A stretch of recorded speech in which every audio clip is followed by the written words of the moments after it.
أكبر الله أكبر الله أكبر. بسم الله الرحمن الرحيم والصلاة والسلام على سيدنا محمد وعلى آله وأصحابه أجمعين ومن تبعهم بإحسان إلى يوم الدين. Et la question de la participation, là, on a expliqué quelles étaient ses caractéristiques. Maintenant, on va voir les outils. Parce que même si je sais comment je dois construire ma participation au sein de la société, lorsque je suis musulman, eh bien je ne la construis pas n'importe comment. Il y a des outils. Quand on fait une maison, même si j'ai déjà tout le matériel nécessaire, si j'ai déjà le béton, les briques, le bois, les tuiles, il va me falloir des outils pour pouvoir monter tout ça. Il ne suffit pas d'avoir les matériaux pour faire une maison. Il faut des outils pour pouvoir réaliser cette maison-là. De même que dans la participation, le fait de comprendre les caractéristiques et le concept de la participation du musulman dans la société, ça ne suffit pas. Il faut comprendre aussi les outils qui nous permettent de la construire, de la réaliser. Et les outils de la participation du musulman, elles sont axées sur deux choses, l'aspect individuel et l'aspect collectif. Vous vous rappelez, tout à l'heure, on avait dit que la participation doit être à la fois individuelle et collective. Et les outils de la participation individuelle ne sont pas les mêmes que les outils de la participation collective, bien que l'un ne va pas sans l'autre. C'est-à-dire qu'il faut posséder les outils individuels pour pouvoir aussi construire collectivement parlant. Alors, dans un premier temps, on va parler des outils qui concernent l'individu dans sa participation. De quoi il a besoin. Et la première des choses dont il a besoin, c'est le savoir. Parce que le savoir doit toujours devancer l'action. C'est une règle de base que nos savants ont mis en place. On n'agit pas sans savoir. Même le tawhid, il est précédé par l'ilm. Fa'alam annahu la ilaha illallah wastaghfir li dhanbik. Allah Ta'ala nous dit dans surat Muhammad sallallahu alayhi wa sallam, et sache qu'il n'y a de Dieu que Dieu et demande pardon pour tes péchés. Donc Allah Azza wa Jalla, dans ce verset, il a mis la question de l'ilm avant la question de l'action. Il a dit et sache, l'ilm, qu'il n'y a de Dieu que Dieu, et demande pardon. L'action, le fait de demander pardon. Et ça pour que l'on comprenne que toujours l'action doit être précédée par la science. On n'agit pas sans connaître les choses. Et quand je parle de science, c'est pas seulement la science religieuse, mais la science de manière générale. Et là, quand il s'agit de la participation, il faut le comprendre dans le sens général. Et ça, c'est une réalité que Allah subhanahu wa ta'ala nous met en évidence dans le Coran lorsqu'il nous dit وَمَا أَرْسَلْنَا مِنْ رَسُولٍ إِلَّا بِلِسَانِ قَوْمِهِ لِيُبَيِّنَ لَهُمْ. Allah Azza wa Jalla nous interpelle et nous dit nous n'avons envoyé de messagers qu'avec la langue de son peuple, de façon à ce qu'il leur éclaircisse la voie. Qu'est-ce que ça veut dire ce verset quand on essaye de l'expliquer? C'est-à-dire que tout messager qu'Allah subhanahu wa ta'ala il a envoyé, il avait la connaissance de la langue, mais ça ne veut pas dire juste la langue. Quand Allah ta'ala il dit illa bilisani qawmi, c'est-à-dire qu'il maîtrisait effectivement la langue de son peuple, mais ça veut dire aussi la langue dans le sens de la connaissance de ses mœurs, de son histoire, de sa psychologie, de ses mentalités, de son économie, de son contexte.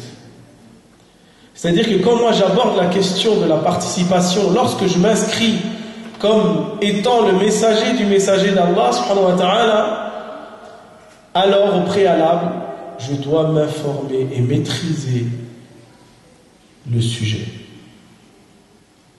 Je ne m'inclus pas dans la participation en toute ignorance. Et quand je parle de la connaissance, c'est sur 2 points. Du point de vue de la connaissance religieuse, parce que c'est ce qui va me permettre de déterminer les limites de ma participation. Vous êtes d'accord? Il faut que je sache ce que j'ai le droit de faire, ce que je n'ai pas le droit de faire en matière de dîn. Je ne peux pas juste parce que je veux participer faire ce que je veux. Ah, j'ai envie d'être bien avec les chrétiens, je vais aller fêter Noël avec eux, tiens. Vous êtes d'accord? Bah ouais, j'ai envie d'être bien avec les juifs, je vais fêter Hanouka avec eux aussi.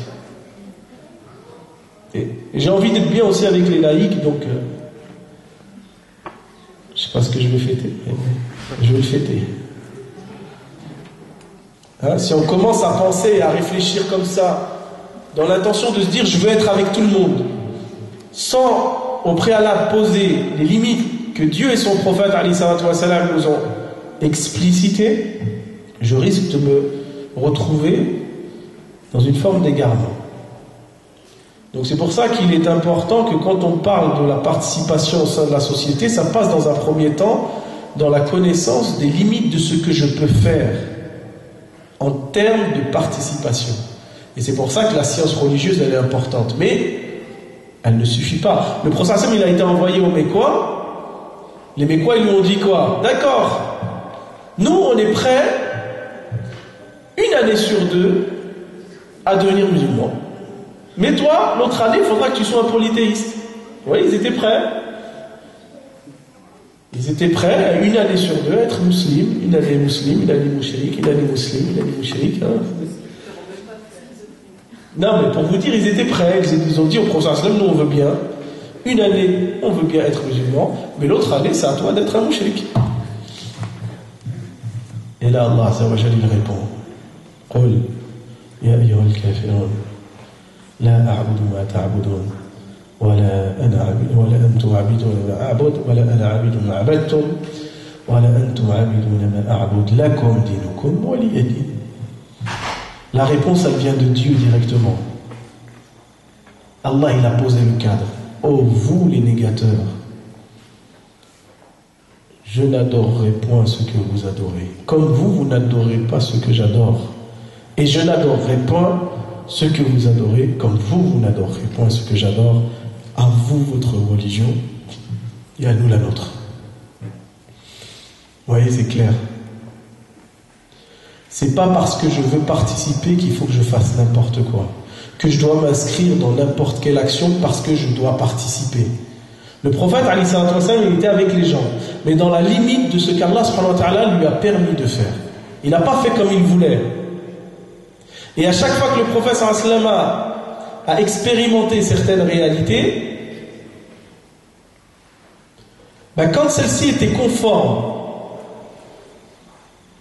Allah Azza wa Jalla n'a pas corrigé l'attitude du prophète sallallahu alayhi wa sallam. Mais lorsque celle-ci n'était pas en conformité avec ce que Dieu voulait de lui, automatiquement il recevait une révélation qui lui demandait de changer son attitude. Vous voyez?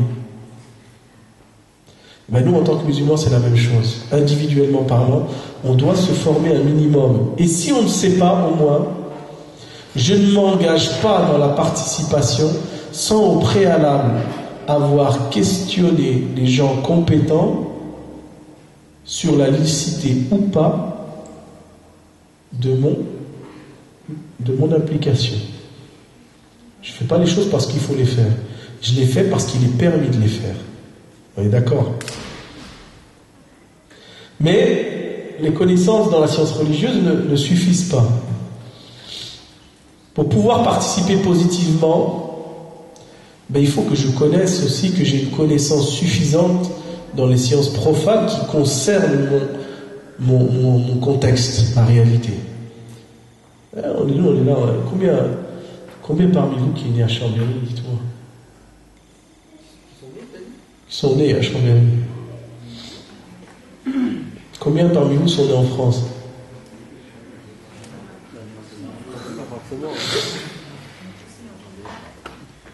Et toujours maintenant, combien parmi vous connaissent l'histoire de Chambéry? Combien parmi vous connaissent l'histoire de France? C'est quand la bataille de Marignane? 1515. 1515. Ah, ça va, il y en a qui connaissent.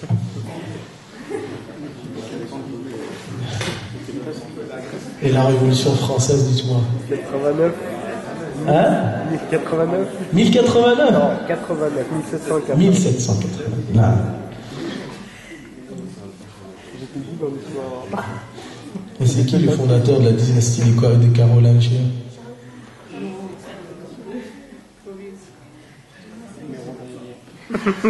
Clovis, c'est pas les Carolingiens.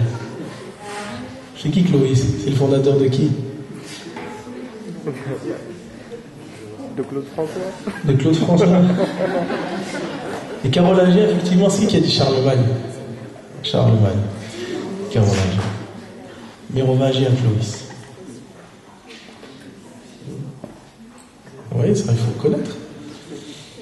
Il faut connaître pourquoi aujourd'hui on nous parle de laïcité. Ça vient pas de nulle part. Ça vient pas de nulle part. Il faut connaître pourquoi ils aiment pas trop les Algériens. Bah, on leur a mis un petit peu quand même un coup de pied au derrière. Donc forcément, ils apprécient pas forcément la chose. Faut comprendre tout ça. Qu'est-ce qui va nous permettre de saisir la mentalité des gens, leur façon d'être, leur parcours? C'est que moi, je dois m'informer sur leur réalité. Je dois m'informer sur les gens, sur leur histoire, sur leur psychologie, sur leur économie. Parce que plus j'aurai de connaissances, plus je serai à même de répondre à leur solution, à leur réalité. Dans les limites de ce que Dieu me permet. À ce que je vous disais tout à l'heure, Rasulan minhum. La question du savoir, elle est fondamentale. J'ai la responsabilité de m'informer de la réalité de mon contexte avant de me précipiter. Parce que c'est sûr, voilà. Des fois, nous, on a des frères qui sont responsables de mosquées. Ils ont rendez-vous avec le préfet ou la mairie. Plusieurs messieurs, oui, tu vas très bien. C'est pas pour dénigrer que je dis ça. Mais c'est pour vous dire que on fait pas sérieux quand on va voir des responsables locaux et qu'on sait même pas parler comme il faut avec eux. Et que le préfet est en train de lui sortir des mots très techniques et qu'en face de lui, il dit « Oui, monsieur », mais il n'a pas compris. Il sait même pas ce qu'il est en train de lui dire. Ça se trouve, il est en train de lui faire signer un papier comme quoi il doit fermer sa mosquée et lui, il n'a pas compris. Non. C'est pour ça qu'il est important aujourd'hui, par exemple, que nos frères et nos sœurs qui ont cette maîtrise de la langue et de leur contexte prennent la responsabilité. Ils ne la demandent pas, mais ils la prennent, parce qu'on en a besoin. Youssouf alayhi salam, quand il a été en prison, qu'on lui a dit de raconter les rêves et qu'il est sorti, et que à la suite de ça, il a expliqué le rêve qu'il va venir 7 années de disette, après cette année d'abord cette année de bienfait de Dieu où les gens pourront manger à leur faim, et cette année de disette. Mais lui, il avait la compétence pour pouvoir gérer ces 14 années qui vont être coupées par une première période d'abondance et une deuxième période de disette. Et qu'est-ce qu'il dit? Donne-moi la responsabilité de la gestion de ta richesse, de la richesse du peuple. Et c'est par sa compétence que son peuple, dans lequel il vivait, ils vont pouvoir traverser la sécheresse. Et ça va être reconnu. Et pourtant, voilà. Oui, le prophète nous dit de ne pas donner la responsabilité à celui qui la demande. Mais nous, quand on connaît des gens qui ont des compétences, du savoir dans certaines choses, eh ben, il ne faut pas effectivement qu'on s'avance, mais il faut qu'on les propose. Tiens, moi je connais quelqu'un et il peut faire ça. Il a les compétences pour le faire. Eh ben, je l'avance. Je lui demande de venir, de participer. C'est pas parce que moi j'ai envie de le faire, donc il faut que je le fasse. Non, je le fais parce que j'ai les compétences de le faire. Vous voyez, c'est une question de compétence, de savoir, dans un premier temps, quand on parle de la participation. Deuxième outil, non des moindres, c'est la spiritualité. Il nous faut du savoir, mais aussi, il faut que je sois proche d'Allah subhanahu wa ta'ala. Pour une raison simple, c'est que Dieu ne changera pas notre environnement si nous on ne se change pas. C'est pas moi qui le dis, encore une fois, c'est lui. Allah subhanahu wa ta'ala nous dit Inna Allah la yughayyiru ma bi qawmin hatta yughayyiru ma bi anfusihim. Dieu ne change pas l'état d'un peuple tant que ceux qui le composent ne se réforment pas individuellement. Ça veut dire que dans la participation, si je veux moi appeler les gens à Dieu, il faut déjà que je commence par moi. Si je veux amener les gens à se conformer à ce qui est convenable, il faut que je commence par moi. Je ne peux pas demander aux gens d'arrêter de voler alors que moi je vole. Je ne peux pas demander aux gens d'être honnêtes alors que moi je ne le suis pas. Je ne peux pas demander aux gens de vivre en obéissance à Dieu et à son prophète alors que moi je vis dans le péché. En vérité, l'outil de notre rapport à Dieu est très important. Parce que, comme je vous ai dit, il faut qu'on soit des modèles. Mais on ne sera des modèles que lorsqu'on se rapproche de Dieu. Donc quand je m'investis individuellement, il faut que je fasse cet effort déjà de revenir à moi et de me réformer et de me changer dans mes attitudes. Il faut que moi-même je sois un exemple d'éthique, de spiritualité et de morale. Et le troisième outil du point de vue individuel, c'est la droiture et la persévérance. Pour une raison simple, c'est qu'on vit dans un monde de loups. Vous savez, pour vous dire à titre d'exemple, c'est dur parce que dès que vous commencez à vous investir dans un travail islamique et que vous touchez un certain nombre de personnes, ou même dans un projet généralement de participation, vous touchez un certain nombre de personnes, il y a des gens tout de suite ils s'intéressent à vous. Ils veulent faire de la récupération pour leur propre carrière. Je me rappelle une fois, subhanallah, c'était à l'époque des sénatoriales. Et j'ai eu une dame qui faisait partie du Parti Socialiste. Elle m'a appelé à 7h le matin. Si c'était seulement pour prier le Fajr. Et elle m'a appelé, elle m'a dit voilà, je suis telle dame, je représente Monsieur Repentin. À l'époque, c'était Monsieur Repentin qui se présentait au sénatorial, ici pour Chambéry. Et elle me dit voilà, vu que vous êtes une personne quand même, on voit que il y a certaines personnes qui vous écoutent, vous travaillez dans le quartier, vous avez une certaine aura. On aurait souhaité que vous soyez un soutien à la candidature de M. Repentin. Et je leur ai dit, mais il y a une chose que je ne comprends pas. Je lui ai dit, c'est vous qui dites qu'il faut que la politique elle reste laïque ou non? Elle m'a dit oui. Je lui ai dit, mais moi je ne suis pas laïque, je suis un homme de religion. Oui, mais c'est pas grave, elle me dit. Et vous savez, hein, si vous voulez bien nous soutenir, derrière vous pourrez demander ce que vous voulez. Et je lui ai dit, écoutez madame, je respecte le principe de laïcité.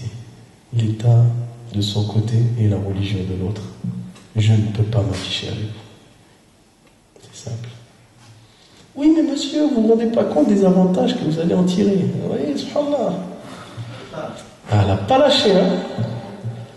Je lui ai dit, le débat est clos. Bonne journée, madame. Et j'ai raccroché. C'est simple. C'est d'ailleurs peut-être pour ça qu'ils ne me donnent pas de locaux maintenant, hein, Chank. Inch'Allah, on aura parlé de Dieu. Il n'y a pas de négociation possible. On ne troque pas notre religion. On peut faire des compromis dans ce qui ne touche pas les fondements de notre religion. On peut. Mais ce qui est des fondamentaux de notre religion, qu'on nous instrumentalise à des fins personnelles, Il ne nous appartient pas de le faire. C'est important de le savoir. Quand on est dans la participation, on ne troque pas notre religion pour bien faire. Il faut savoir être droit. Le prophète, comme je vous ai dit tout à l'heure, ils lui ont proposé une année sur 2. Il a refusé. Ils lui ont dit même, voilà, on est venu te voir pour te proposer une chose. Si c'est les femmes que tu veux, ils lui ont dit ça, si c'est les femmes que tu veux, alors nous te marierons avec les plus belles femmes de la Mecque. Et si c'est l'argent que tu veux, nous ferons de toi l'homme le plus riche de la Mecque. Et si c'est le pouvoir, oui, ils sont allés loin, alors on te remettra les clés de la Mecque. C'est-à-dire que ce sera toi le chef de la Mecque.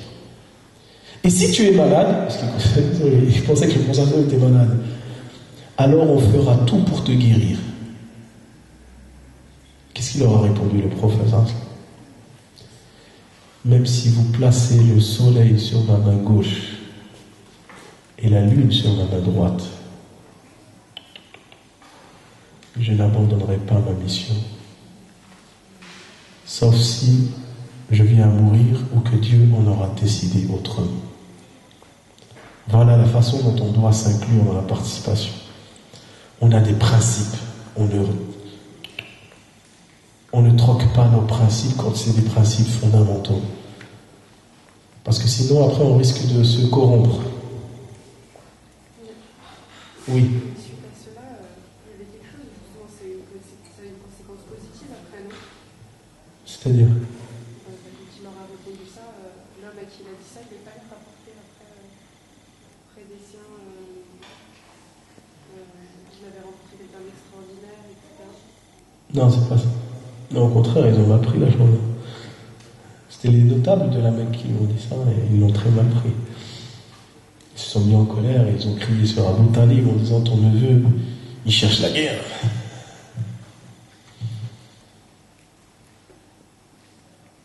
C'est par la suite, c'est Utbah ibn Rabi'a qui était venu voir le prophète sallam pour lui proposer autre chose. Ça, c'est dans une autre partie. Mais il est retourné après auprès de son peuple en disant j'ai entendu auprès du messager de Dieu ce que nul homme ne peut prononcer, une poésie qui ne peut pas dépendre de lui. Et là, son peuple, ils vont dire il t'a ensorcelé. Donc même eux, ils n'ont pas accepté en vérité. Non, dans ce cas-là, ils vont avoir une réaction violente. Mais cette droiture et cette persévérance, elle aura un fruit plus tard. Vous savez, Hassan al-Banna, rahimahullah, lorsqu'il a créé, il a fondé le mouvement des frères musulmans en Égypte. Au début, donc il faisait des activités, un peu comme une petite association de quartier. Donc il aidait les gens, les nécessiteux, il essayait de mettre en place beaucoup de choses. Au point où même les autorités étaient contents. Donc ils venaient s'afficher avec eux, parce qu'ils voyaient que c'était des gens qui faisaient du bien, donc ils voulaient profiter de cela. Ouais, les gens, ils sont là, c'est des affairistes, c'est des opportunistes, dès qu'ils peuvent profiter de certaines choses, ils le font. Et pendant que le mouvement avait fait une porte ouverte pour faire découvrir ce mouvement, les autorités égyptiennes étaient venues participer. Il y avait des députés, des responsables politiques du pays. Et les élèves de Hassan al-Banna, rahimahullah, ils étaient contents de voir des députés, des ministres, des gens importants qui venaient avec eux. Ils se sont dit, Mashallah, c'est un fruit positif. Et Hassan al-Banna, rahimahullah, il était dans un coin de la pièce et il était très triste. Et ses élèves sont venus le voir et lui ont dit, oh cheikh, pourquoi tu fais cette tête? Ne vois-tu pas qu'il y a des gens importants qui sont venus nous voir, qui nous soutiennent dans ce qu'on fait? Et Hassan al-Banna leur a répondu, cela prouve encore que nous sommes faibles. Parce que si nous étions forts, alors ils nous combattraient.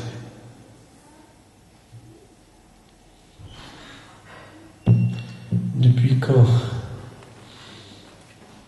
les gens qui sont contre l'islam s'associent aux croyants? la Mecque, c'est ce qui s'est passé. C'était qui les plus virulents contre le prophète sallallahu alayhi wa sallam? Les responsables. À Médine, c'est qui a comploté contre le prophète sallallahu alayhi wa sallam? Celui qui devait être désigné le roi de Médine, Abdullah ibn Ubay ibn Salul, qui deviendra le roi des hypocrites par la suite. Un responsable.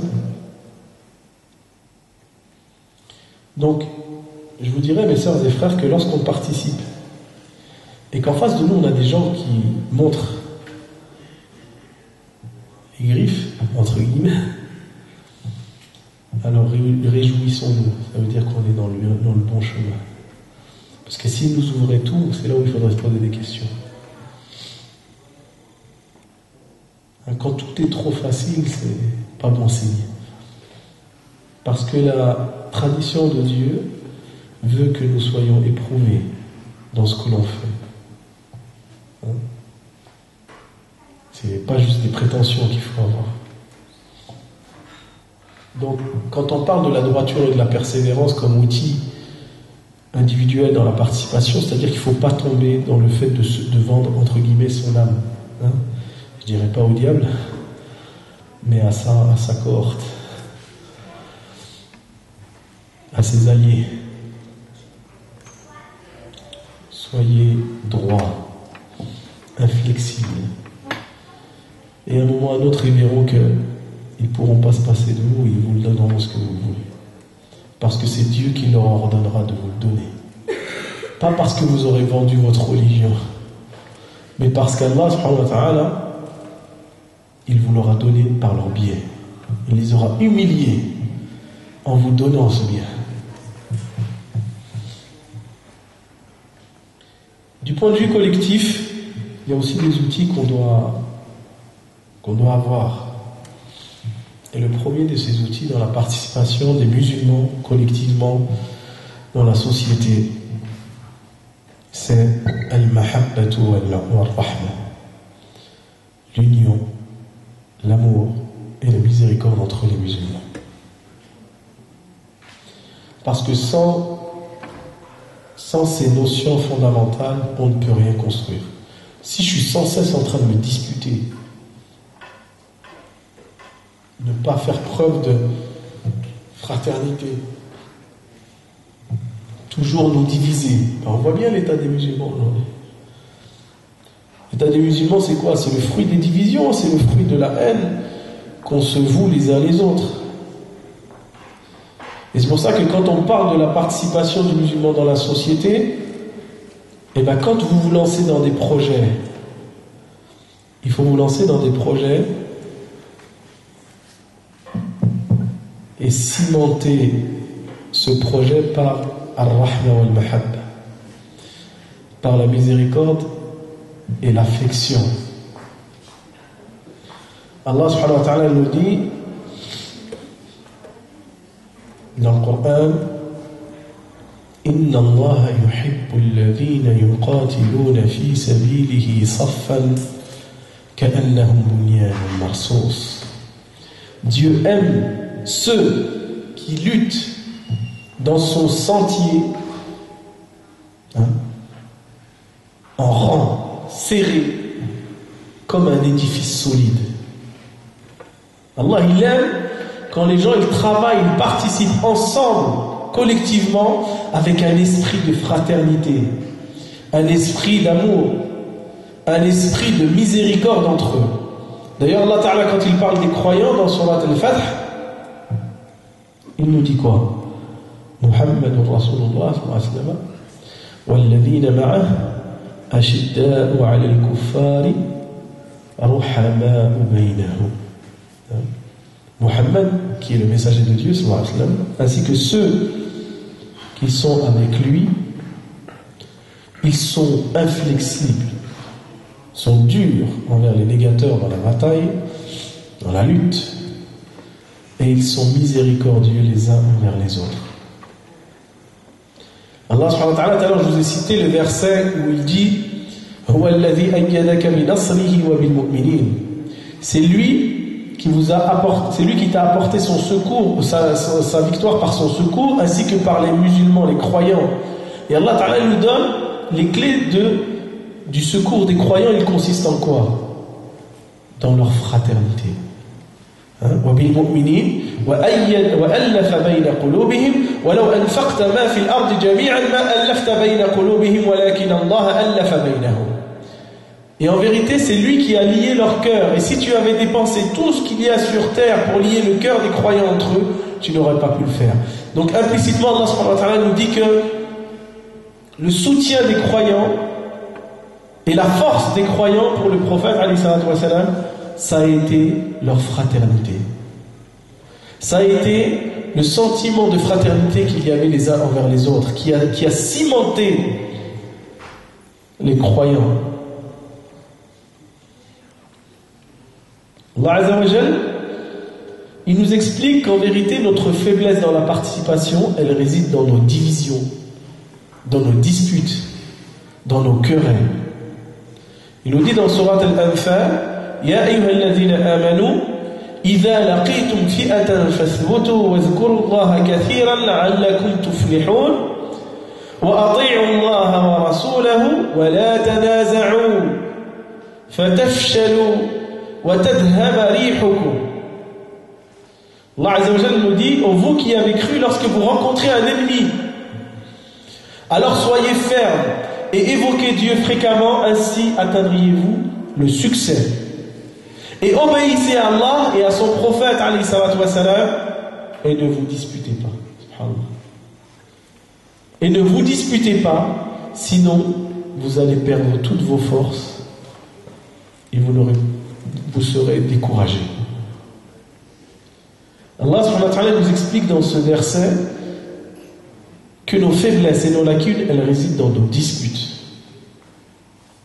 Donc collectivement, quand on parle de participer dans la société, le premier élément de base, c'est al-mahabba wa rahma.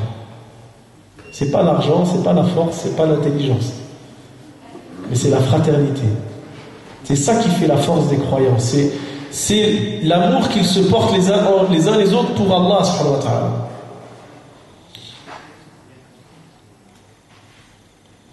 Et c'est pour ça que le prophète alayhi salatu wa salam, il disait, l'anse la plus solide dans la foi, c'est le mahabba.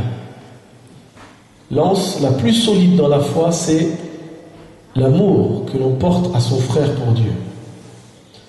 Et à l'inverse, Imam Ali radiyallahu anhu, il disait, je vois la victoire des ennemis dans vos disputes.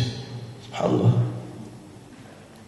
Ali radiyallahu anhu, il disait, je vois la victoire de vos ennemis dans vos disputes. Il n'a pas dit c'est eux, c'est vous, parce que vous vous disputez, parce que vous êtes en train de vous quereller, donc les gens ils vous affaiblissent.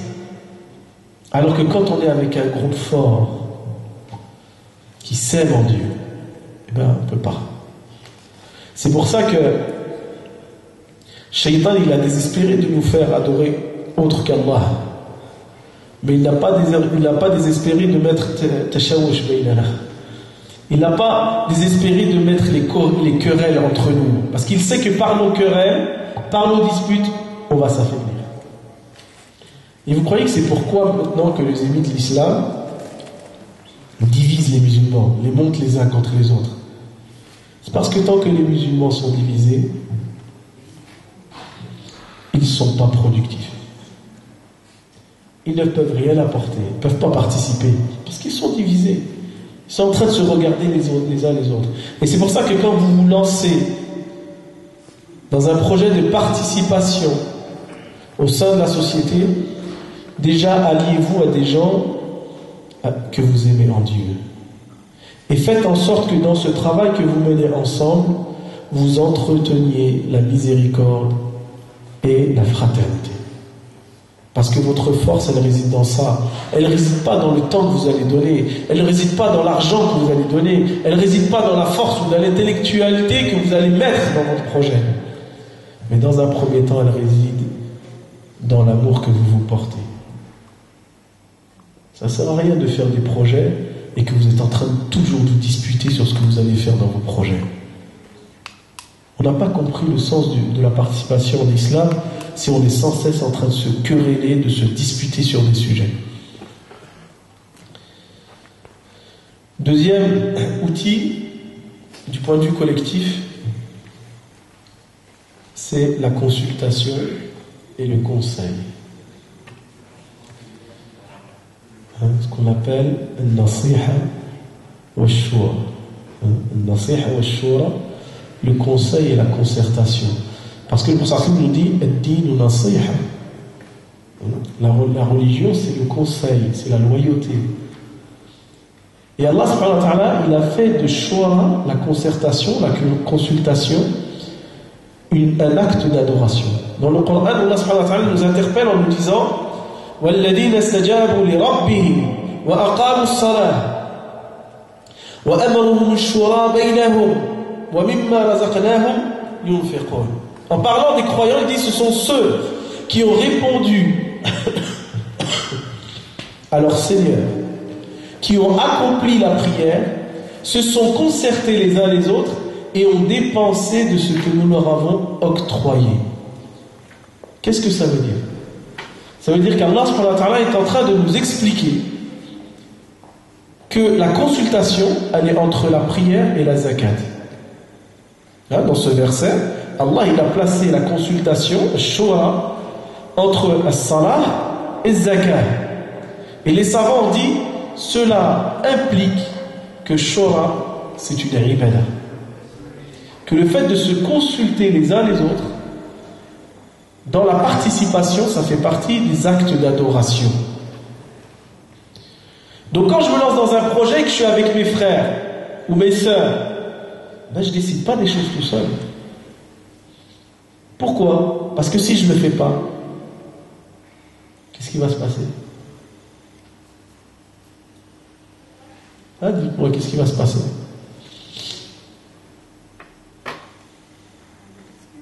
Des disputes. Ouais. Pourquoi tu as fait ça? Tu nous as rien dit. Mais qui t'a dit qu'il fallait faire les choses comme ça? Attends, nous aussi on est dans le bureau. Ouais, mais moi j'ai le droit de faire. Non, t'as pas le droit de faire. Tu dois consulter tes frères et tes sœurs quand tu t'impliques avec eux dans un travail.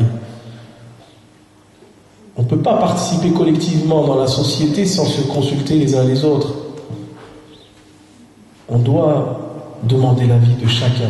C'est ce que faisait Omar. Omar, radiyallahu anhu, le principe de shura, c'était quelque chose qu'il appliquait dans sa façon de gouverner quand il était Amir al-Mu'minin. Et il disait lui-même, un avis, c'est comme un fil qui risque de se casser très facilement. Et deux avis, ça devient deux fils que se nouent. Et des avis nombreux deviennent une corde solide. Quand tu te consultes personne, tu risques de te tromper. Quand tu consultes deux personnes, déjà, tu as moins de chances de te tromper. Mais si tu consultes toutes les personnes avec qui tu fais un projet, tu participes dans la société, alhamdoulilah, tu auras beaucoup de chances de t'orienter vers ce qui est juste. Parce que le prophète nous dit, ma communauté ne s'unifiera jamais dans une erreur. Il n'y aura jamais d'union dans l'erreur. Il y aura toujours des gens qui divergent. Mais quand au sein d'un travail, tu as une unanimité dans une orientation, alhamdoulilah, c'est que cette chose, elle est bonne.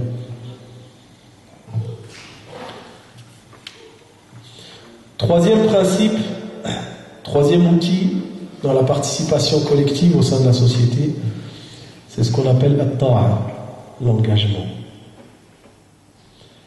Parce que des fois, tu peux trouver, alhamdoulilah, des frères que tu aimes, des sœurs que tu aimes, pour travailler ensemble, et vous vous consultez, mais dès qu'il s'agit de se mettre au travail, il n'y a plus personne. C'est dur de trouver des gens qui veulent bien s'engager, hein, surtout à long terme. Mais ça fait partie de sifat al-birr, la bonté pieuse. Parmi les caractéristiques de la bonté pieuse, c'est aussi le fait de tenir son engagement.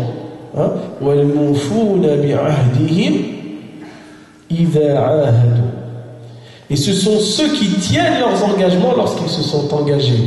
Donc quand on parle de la participation collective au sein de la société, quand on est musulman, quand on s'est engagé, on tient son engagement. Parce que sans engagement, mahabba et shura, elle ne sert à rien. C'est bien beau qu'on s'aime tous en Allah. C'est bien beau qu'on demande l'avis de tout le monde. Mais si à la suite de cette concertation, il n'y a rien qui se fait, hein? Moi je comptais sur le frère, mais le frère aussi comptait sur l'autre frère, et l'autre frère comptait aussi sur l'autre frère. Et en définitive, il n'y a jamais personne qui fait rien. Mais ça, c'est un outil fondamental dans la participation, hein, du point de vue collectif dans la société. On doit tenir ses engagements, on doit s'engager et suivre la vie qui a été donnée. At-ta'a, on obéit. C'est pas, ah, moi ça me plaît pas, même si la majorité a décidé un tel, ah, moi ça me plaît pas cet avis, donc je le fais pas. C'est anti-islamique d'agir comme ça.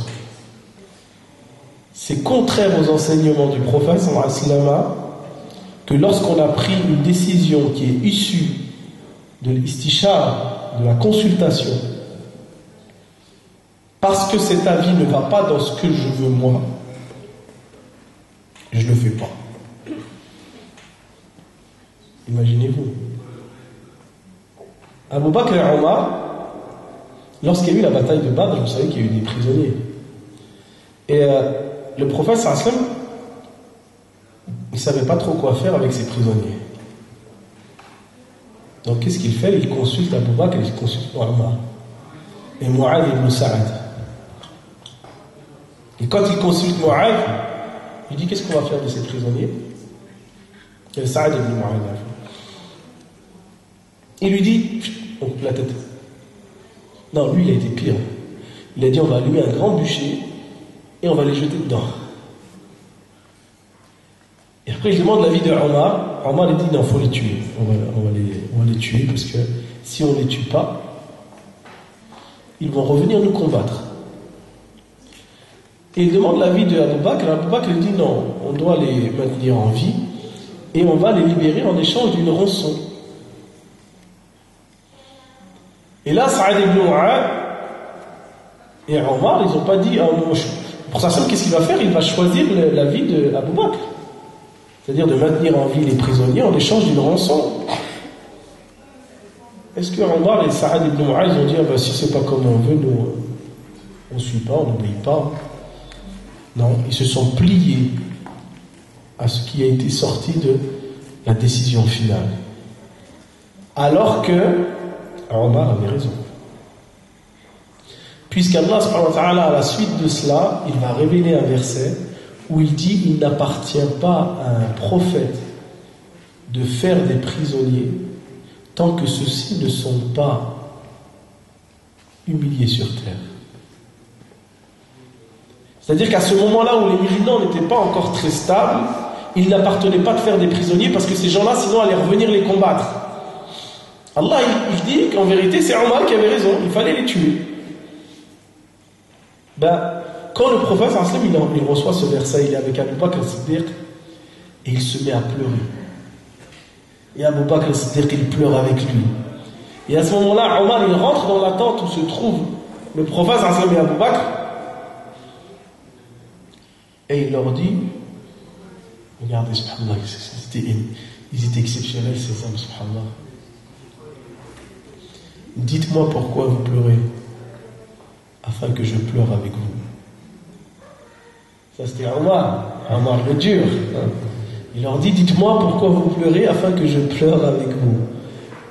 Et là le prophète sallallahu dit, si Dieu avait fait descendre le châtiment à ce moment précis, il n'y aurait que Omar qui aurait été épargné. Et Omar il n'a pas dit, ah, vous avez dit, hein, j'avais raison. Il ne l'a pas dit. Il s'est tué. Et nous, des fois, parce qu'on n'est pas d'accord avec ce qui se dit ou ce qui sort de la réflexion, ah ben je me retire. Je ne veux plus travailler avec vous. Moi, ça ne m'intéresse pas, c'est pas ce que je veux faire. Mais c'est qui parle là? C'est ton nafs. Parce que tu n'es pas en train de voir l'intérêt collectif, tu es en train de voir ton ego, ce que toi tu veux. Mais quand on parle du travail collectif, il faut savoir mettre son ego de côté Le prophète, alors qu'il était le messager d'Allah, lorsqu'il a consulté Sahaba, lorsqu'il a su qu'une armée de 10 000 personnes arrivait sur Médine, et qu'il leur a dit, ça serait mieux qu'on reste à l'intérieur de Médine, pour faire une guérilla urbaine, ça sera plus simple à gérer la bataille. Les compagnons ont dit non, c'est mieux qu'on sorte, faut pas qu'on reste dans la ville, on va exposer nos familles, etc. etc. Ben, le prophète, c'était le prophète. Il a dit d'accord.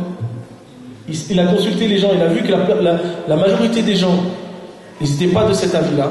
Il s'est plié à l'avis de la majorité. Et il est rentré chez lui, et il est allé mettre son armure pour sortir. Sauf qu'entre-temps, Sahaba, ils sont entre eux, et ils commencent à se dire, oh mais ça craint, vous ne vous rendez pas compte de ce que vous allez faire. Le prophète lui a dit qu'on fait ça, et nous on lui a dit de faire autre chose. Ils ont commencé à regretter. Il dit, attends. Le prophète il va revenir, et on va lui dire qu'en fin de compte, on va faire comme il a dit. Et quand le prophète il ressort, ils disent, Ya Rasulullah, en fin de compte, on s'est consulté entre nous, et on a décidé que, Inch'Allah, on va suivre ton avis. Qu'est-ce qu'il leur répond, le prophète? Il leur a pas dit, je vous ai bien dit, j'ai manqué à raison. Il n'appartient pas à un messager de Dieu de retirer son armure une fois qu'il l'a revêtue. Khlas. On a décidé, on sort. Et ils sont sortis. Vous voyez, c'est ça le travail collectif. C'est qu'à partir du moment où on décide de prendre une orientation, même si cette orientation elle ne me plaît pas forcément, que je vois les choses autrement, eh ben, dans le travail collectif, je me plie à la vie qui a été décidée pour que la bénédiction soit présente. Parce que si je commence à faire ce que je veux, ben c'est le fawda, c'est le fitna, ça devient n'importe quoi. D'accord ? Alors, quels sont les différents champs de participation concernant le musulman dans la société ? Ben, le premier, c'est le champ religieux. Parce que comme je vous ai dit, on ne peut pas éduquer les gens sans on ne s'éduque pas soi-même. Et quand je vous dis que la participation dans le champ religieux, elle doit se manifester, c'est dans un premier temps du point de vue intracommunautaire. C'est-à-dire que moi, en tant que musulman, je dois participer dans l'effort d'éduquer ma communauté. Si Allah m'a donné des compétences pour pouvoir éduquer et orienter la communauté, je dois le faire. Je dois participer dans ce sens-là. Parce que Dieu nous dit dans le Coran, وَتَعَاوَنُوا عَلَى الْبِرِّ وَالتَّقْوَى وَلَا تَعَاوَنُوا عَلَى الْإِثْمِ وَالْعُدْوَانِ. Entraînez-vous dans la bonté et la piété et ne vous entraînez pas dans le péché et la turpitude. Donc ça veut dire que je dois m'éduquer moi pour éduquer les autres. Je dois participer dans le système d'éducation et de formation de la communauté. Mais dans le champ religieux, ça s'exprime aussi dans la participation intercommunautaire. Il y a d'autres religions. Alors en tant que musulman, est-ce que j'ai le droit ou pas de participer, d'agir, de dialoguer avec les autres religions? Et là, le Coran répondra que oui. Allah Ta'ala nous dit, en parlant des gens du livre, et débat avec eux de la plus belle des façons. Donc, il y a bien une participation. Il y a bien une présence de dialogue et d'échange. Donc oui, on doit dialoguer. On doit participer avec les autres. Pour une raison simple, pour apprendre à les connaître dans un premier temps et pour qu'ils apprennent à nous connaître. Et surtout, les gens du livre, parmi les gens du livre, les chrétiens. Allah Ta'ala nous dit quoi concernant les chrétiens ? وَلَتَجِدَنَّ أَقْرَبَهُمْ مَوَدَّةً لِلَّذِينَ آمَنُوا الَّذِينَ قَالُوا إِنَّا نَصَارَى ذَلِكَ بِأَنَّ مِنْهُمْ قِسِّيسِينَ وَرُهْبَانًا وَأَنَّهُمْ لَا يَسْتَكْبِرُونَ وَإِذَا سَمِعُوا مَا أُنزِلَ عَلَى الرَّسُولِ تَرَى أَعْيُنَهُمْ تَفِيضُ مِنَ الدَّمْعِ مِمَّا عَرَفُوا مِنَ الْحَقِّ. Allah il nous dit dans Surat Al-Ma'idah, et tu verras ceux qui sont les plus proches de ceux en affection qui ont cru sont ceux qui disent nous sommes chrétiens. Parce qu'il y a parmi eux des moines et des prêtres qui ne s'enorgueillissent pas. Et lorsqu'ils entendent ce qui est descendu sur le messager d'Allah, tu verras leurs yeux s'emplir de larmes parce qu'ils auront reconnu la vérité de Dieu. Et je vous jure, mes sœurs et frères, que ça, je l'ai vu de mes propres yeux. Que dans des dialogues avec des chrétiens, quand tu leur parles de l'islam et de la vérité de l'islam, tu vois leurs yeux s'emplir de larmes. Et ils te disent, mais en vérité, mais c'est comme nous. Une fois, j'avais participé à une rencontre. Il y avait l'évêque de Chambéry, et puis je participais avec lui, on parlait des fêtes religieuses, donc moi je parlais des fêtes musulmanes, lui des fêtes chrétiennes. Et à la fin, c'est une chrétienne, elle a dit, la lumière, elle est descendue sur l'imam. Et il y avait une autre chrétienne à côté, oui, mais aussi sur les mecs quand même. Non, moi je l'ai vu que sur l'imam. Ah, une chrétienne. Et elle m'a dit, quand vous avez récité le Coran, j'ai cru que mon cœur allait exploser. Tellement j'ai été bouleversé par ce que vous avez récité. Subhanallah.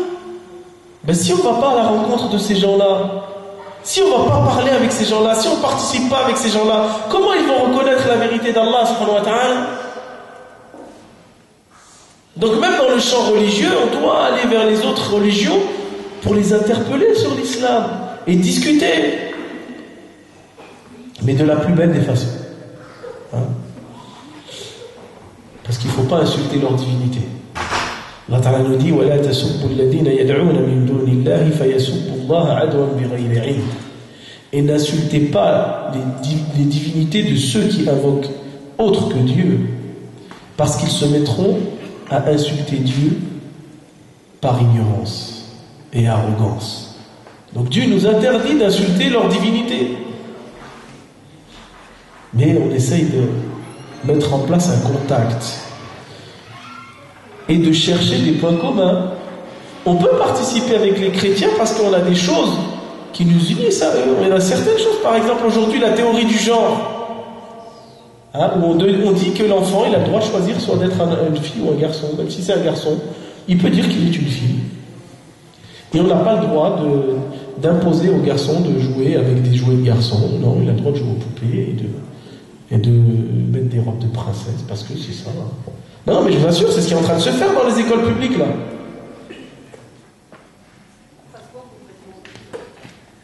Eh bien, il faut agir. On va en parler, Inch'Allah. On va y venir, Inch'Allah, sur le domaine de l'éducation. Le mariage pour tous, ben, les chrétiens sont contre. Vous voyez, il y a des sujets sur lesquels on peut s'allier avec eux, on peut s'unir et participer et agir. Sur la morale et l'éthique, on est d'accord. Que ce soit les chrétiens ou nous, ou même les juifs ou d'autres, on est tous contre le vol, on est tous contre le meurtre, on est tous contre la justice, on est tous contre les inégalités. Nos foi, elles portent ces mêmes valeurs. Et là, notre participation, elle peut s'inscrire dans ce domaine-là. Mais elle peut aussi se faire dans tout simplement le fait d'établir une fraternité humaine. C'est pas parce qu'il n'est pas musulman que j'ai pas le droit de l'apprécier en tant qu'être humain. Je le respecte, c'est un être humain, je peux agir avec lui. Regardez le prophète, alayhi salatu wa salam, il a fait appel à un mouchrik pour le guider dans le désert, quand il a fait le hijra. C'est pas un musulman qui l'a guidé dans le désert, c'est un mouchrik, un associateur. Mais pourquoi il a fait appel à lui? Parce que c'était quelqu'un de compétent et quelqu'un qui était loyal, honnête. Il savait qu'il ne le trahirait pas. Et nous, c'est pareil. Si on voit dans les autres communautés religieuses des gens sincères, des gens qui sont honnêtes, loyaux, ben on peut agir avec eux, faire des projets avec eux. Rien ne nous empêche. On peut participer avec ces gens-là, même s'ils ne sont pas musulmans. Et construire sur des bases communes. Et c'est important. La participation, elle se fait aussi sur le champ social. Alors là, les musulmans sont très absents de ce champ-là, mais il faut l'investir. Il faut que les musulmans, ils investissent les associations, les œuvres caritatives. Combien de musulmans s'investissent dans des œuvres caritatives, dans des associations qui viennent en aide aux gens? On est encore très peu. On n'est pas assez. Or, c'est fondamental. Parce qu'un des rôles pour lequel Dieu nous a mis sur terre, on a dit que c'était le khalife. de porter la parole de Dieu, de témoigner. Et ce témoignage, il se fait comment? Par le fait de sortir déjà la communauté de la gêne. On doit œuvrer et participer pour que la communauté sorte de la gêne et de la contrainte. Et ça, c'est du domaine social. Mais aussi, on doit œuvrer de façon générale pour rendre à l'homme sa dignité. C'est pas parce qu'il n'est pas musulman qu'il n'a pas le droit à la dignité. Donc nous, en tant que musulmans, on doit s'investir dans des œuvres caritatives, dans des associations qui permettent à l'homme de retrouver sa dignité. Les gens qui sont dans le besoin matériel, je fais en sorte de participer pour lui donner un minimum de confort matériel. Quelqu'un qui est dans la détresse psychologique, en tant que musulman, je dois participer pour lui redonner un équilibre, ainsi de suite, ainsi de suite, ainsi de suite. Et c'est ce qui va justement mettre en place une cohésion sociale, une paix sociale. C'est pas parce que les gens ne sont pas musulmans que je ne dois pas m'investir. Parce que quand l'homme pauvre, il verra que c'est une voilée ou un barbu qui lui amène de quoi manger, boire, se couvrir, je vous assure que ça, on le vit concrètement. Tout à l'heure, l'association Lien a parlé du plan grand froid. Chaque année, des frères, des sœurs vont voir les 110 missiles fixes. Mais il faut voir l'attitude maintenant et l'approche que ces gens-là ont des musulmans. C'est des gens qui sont laissés pour compte. Ils ont trouvé les gens de la communauté qui viennent, qui prennent soin d'eux. Je me rappelle, il y en a un qui était tellement touché qu'il en pleurait. Et tellement il disait, je crois que je vais me convertir à l'islam. Et il a dit comme ça, je crois que je vais me convertir à l'islam. Parce qu'il a vu qu'il a trouvé ça chez les musulmans et pas chez les autres. Donc nous, on doit être là, présent.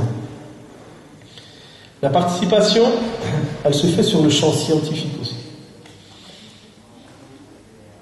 On doit participer sur le champ scientifique, s'instruire, exceller, devenir les meilleurs dans tous les domaines scientifiques, que ce soit les sciences religieuses mais aussi les sciences profanes. Il faut que les gens voient en nous des experts dans tous les domaines, l'économie, l'histoire, la psychologie, les maths, la physique, l'astronomie. Il faut que nous devenions des références pour les non-musulmans. Parce que si on ne participe pas dans le champ scientifique, il ne faut pas s'étonner qu'on sera toujours les derniers. À l'époque où les musulmans avaient compris que cette participation, elle était essentielle, ils ont excellé dans tous les domaines. Au point où l'algèbre porte le nom de son fondateur, Al-Jabir. Au point où le zéro, qui est une référence pour tout le monde dans les maths, vient de l'arabe Sefa. C'est les Arabes qui ont inventé les zéros. Les musulmans. Au point où, à une époque, il fallait apprendre l'arabe pour pouvoir accéder à la science. Où la sociologie a été fondée par les musulmans. Ibn Khaldoun. Aujourd'hui, on nous parle de Durkheim, de Bourdieu, de Pascal. Moi, je sais parce que j'ai fait la sociologie. Mais jamais dans mon cursus de sociologie, on m'a parlé d'Ibn Khaldoun. Alors que son livre, Al-Muqaddima, c'est un livre de référence dans la sociologie. Au point où, dans la médecine, jusqu'à la fin du 19e siècle, l'ouvrage de référence était l'ouvrage de Ibn Sina, Avicenne. Vous voyez, quand les musulmans, ils avaient compris que la participation dans l'effort intellectuel et scientifique était important, et les musulmans étaient une référence dans tous les domaines. Dans le domaine des maths, de la physique, de la biologie, même la poésie. Vous savez que la poésie, les fables de La Fontaine, c'est un plagiat d'un musulman. Mais ça, on ne le dit pas, bien sûr. Il n'a rien fait, il a juste recopié, plus ou moins il a changé 2-3 choses, mais c'est pas lui qui a écrit les fables de La Fontaine. Vous voyez ? Il y a beaucoup de vérités comme celle-là qui nous sont cachées. Comme par exemple le fait qu'Abou Bakr Hugo était alias Victor Hugo, qui s'est converti à Tlemcen en Algérie avant d'être exilé dans l'île de Saint-Hélène, je crois que c'est ça. Il a écrit un poème sur le prophète. Vous ne saviez pas ça? Il s'est converti en Algérie, à Tlemcen exactement. On ne dit pas que Lamartine écrit des poèmes sur le prophète pour parler de son éloquence et de sa grandeur. Hein? Ben non. On ne nous parle pas de ces musulmans qui ont marqué l'histoire de l'Europe, alors que l'Europe était plongée dans l'obscurantisme du Moyen-Âge. C'est qui a sorti les Européens du Moyen-Âge? C'est les musulmans. Avant que les musulmans ils arrivent, les Européens ils se lavaient une fois dans leur vie, quand ils le pouvaient. Et les musulmans sont venus, les ont éduqués. Ils leur ont enseigné les sciences, ils leur ont enseigné l'éthique, la morale, les bonnes choses, les bonnes mœurs. Et c'est comme ça que les Européens sont entrés, les Occidentaux sont rentrés dans l'ère de la Renaissance. En vérité, la Renaissance, c'est le fruit de la présence musulmane en Europe. Ça, aujourd'hui, on nous le dit? Ah non, il ne faut surtout pas le dire. Les musulmans, ils coupent des têtes, ils posent des bombes, mais ils ne nous ont surtout pas influencé positivement dans la société. Hein? Et c'est pour ça qu'aujourd'hui, on leur fait peur. Parce qu'aujourd'hui, on trouve des femmes voilées qui sont ingénieurs. Ah, des femmes voilées qui sont médecins. Oh, docteurs. Et ça fait peur. Parce que justement, ces gens qui sont compétents et qui ont investi et participé dans le domaine scientifique, eh bien, ils vont apporter quelque chose de positif à la société. Et c'est pour ça qu'ils essayent au maximum de vous exclure, vous, mes sœurs, de ce domaine de compétences. Et moi, je vous dirais, patientez. Et ne lâchez pas vos études. Soyez les premières. Faites en sorte que vous excelliez dans vos matières. Faites en sorte que vous deveniez indispensable dans ce que vous faites. De même pour mes frères. C'est important. Alors, pourquoi? Parce que en s'instruisant, on va pouvoir fonder une élite musulmane qui aura une influence sur le monde. Vous voyez, la participation dans le champ scientifique, ça apportera une influence sur notre environnement, sur tout ce qui nous entoure. Quand tu deviens un expert dans une matière, eh bien forcément on va faire appel à toi pour t'expliquer cette chose-là. Mais si tu es un bon à rien, forcément on ne va pas faire appel à toi. Parmi les champs de la participation, c'est le champ politique. Ah, celui-là il est dangereux, celui-là. Est-ce qu'on a le droit ou pas? Eh bien, la preuve, elle se trouve dans la vie du prophète, alayhi salatu wassalam. Lorsque le prophète, alayhi salatu wassalam, avant l'islam, il avait 15 ans, il a participé à un événement qui s'appelle Harb al-Fijar, la guerre du sacrilège. Pourquoi on a nommé cette guerre-là la guerre du sacrilège? Parce qu'elle a été faite durant les mois sacrés, alors que les Arabes étaient interdits pour eux de combattre pendant les mois sacrés. En conséquence de cette bataille qui sera remportée par le clan du prophète, eh bien, les Mécois vont mettre en place un accord qui s'appelle Half al-Fudul, le pacte des braves. Et cet accord, il va être stipulé et édité par tous les chefs de clan de Quraysh. Et le prophète a assisté à cet accord dans la maison d'un homme qui s'appelait Abdullah ibn Jad'an. Et par la suite, quand le prophète sera à Médine, il dira: j'ai assisté dans la maison de Abdullah ibn Jad'an à un pacte que si aujourd'hui on m'appelait pour y assister de nouveau, je répondrais favorablement. À partir de cet événement, les savants nous disent que si notre implication et notre participation avec les non-musulmans, même du point de vue politique, permettent d'améliorer la condition humaine, pas seulement celle des musulmans, mais la condition humaine, et de rétablir la justice et l'équité, alors oui, on peut participer. Ça veut dire quoi? Ça veut dire que, en gros, je peux m'inclure dans la participation, même politique, si, par cette participation, cela nous permet de changer la réalité des gens, pas seulement de la communauté, mais des êtres humains. Alors notre implication, à partir de là, elle peut être à différents niveaux. Le premier, c'est celui du vote.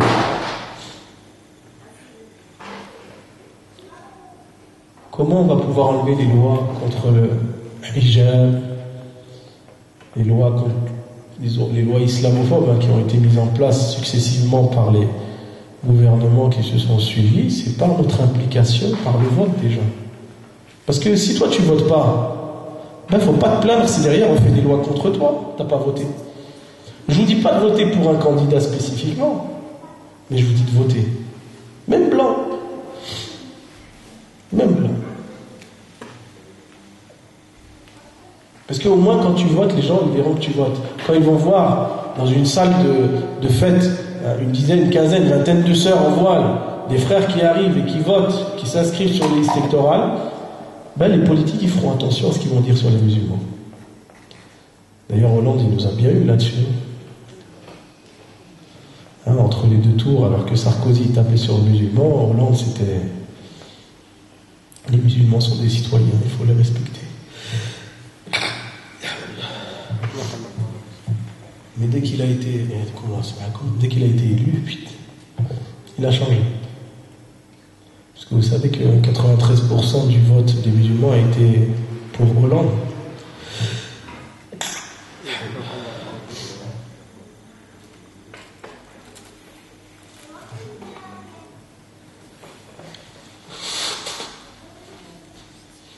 À la suite de ça, on a vu ce qu'il a fait.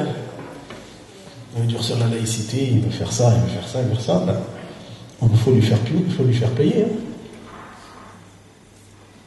Et le moyen de lui faire payer, c'est le vote. Les municipales à Vienne, il faut que les musulmans ils s'inscrivent massivement et qu'ils expriment leur mécontentement de la politique d'Hollande. Parce que si on ne le fait pas, c'est normal. Vous savez que d'après une étude, seulement 15% des musulmans votent. Parce qu'ils ne se sentent pas concernés. Ah ouais, comme je disais tout à l'heure, ils ne se sentent pas concernés. Oui, mais par contre, quand il y a des lois islamophobes, ils se plaignent. Ah ouais, tu votes pas. Pourquoi tu te plains? Si tu étais un peu plus impliqué dans ta réalité politique, de ton contexte, eh ben, tu voterais. Tu voterais. Donc il faut arrêter de faire toujours les victimes et de dire c'est pas de notre faute, c'est la faute des autres, ils nous aiment pas. Mais toi déjà tu t'impliques pas, tu participes pas. Donc vote, au moins vote. On te dit pas de devenir un homme politique ou une femme politique.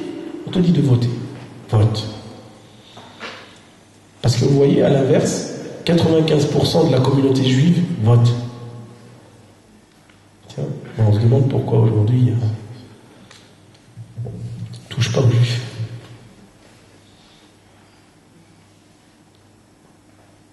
Regardez cet acharnement même des politiques sur Dieu donné parce qu'ils parlent du sionisme. Vous avez vu, Même Valls ici, mais il veut interdire ces spectacles carrément. Ben nous, il n'y a que 15% qui votent. Ils n'ont pas d'intérêt pour nous. Oh, de toute façon, c'est des gens, ils ne vont pas avoir une grande influence sur les résultats. Ben, c'est à cause de nous. Il ne faut pas se plaindre. Donc, dans un premier degré, quand on parle du champ d'action, de participation dans le politique, c'est au moins de voter. Bon, maintenant, pour ceux qui ne sont pas inscrits, c'est trop tard. Mais il faut que vous ayez cette conscience-là. Je ne vous dis pas de voter pour quelqu'un. Votez pour qui vous voulez, on a bien conscience. Mais je vous dis au moins de voter, même blanc. Parce que quand vous votez blanc, au moins vous avez signé que vous avez voté. Ils ne sont pas censés savoir que vous avez voté blanc. Mais ils verront que vous avez voté. Et ça changera beaucoup de choses. Surtout aux municipales. Parce que les municipales, le vote, c'est des questions de centaines de voix, c'est tout. C'est pas beaucoup, ça, moi. Et même moins que ça dans certains endroits. Alors c'est à nous d'être présents. La participation, elle se fait aussi dans le fait d'interpeller les élus. Vous savez, quand il y a eu la proposition du MP d'étendre la loi de la laïcité même au domaine privé. À un moment, il y a eu un projet de loi, à la suite de l'affaire de la crèche Baby-Lou. Et bien, quand j'ai vu qu'ils avaient posé la demande de promulgation d'une loi pour étendre la question de la laïcité au domaine privé, j'ai demandé rendez-vous à notre députée maire, Bernadette Laclais. Et je suis allé la voir. J'ai dit, voilà, qu'est-ce que vous en pensez, vous? Elle m'a expliqué qu'elle n'était pas très pour. Je lui ai dit, oui, mais si ça passe, vous allez voter quoi? Et je lui ai dit, parce que les musulmans sont très attentifs à ce que vous allez faire. Et nous, on relayera ce que vous allez faire. Et là, tout de suite, elle a changé d'attitude. Elle dit, mais de toute façon, moi, je ne suis pas pour, je voterai contre. Au début, elle me dit, je ne sais pas. Et puis, quand je lui ai dit que les musulmans, moi, je suis là pour relayer l'information, je leur dirai, ben, elle a tout de suite changé de position. Donc, si nous, on n'interpelle pas nos élus, si on ne s'implique pas pour les ramener à cette réalité-là, comment ils vont changer? Ils sont où les musulmans dans les conseils de quartier? Ils sont où les musulmans dans les conseils municipaux? Ils sont où les musulmans pour interpeller les candidats quand ils sont en campagne électorale? Parce qu'ils savent venir se montrer dans les mosquées et dire je vous aime tous. Le jour du Jumu'ah, quand il y a 300, 400 électeurs potentiels musulmans, ah là, ils nous apprécient là. Mais après les élections, tu les vois? Si je vois que c'est l'heure du Maghreb, on a dépassé déjà l'heure, il est 5h15. Donc au moins on va prendre le Maghreb. Je voulais savoir, est-ce que vous étiez prêtes et prêts à faire une petite prolongation après la prière, au moins pour finir ce thème. Il ne reste pas grand-chose, Inch'Allah. J'aimerais bien qu'on puisse finir, Inch'Allah. Donc si vous êtes prêts, dites-moi, ça ne pose pas de problème. Donc on prie le Maghreb, Inch'Allah, on marque une petite pause, on prie le Maghreb, et puis tout de suite après on reprend nos places.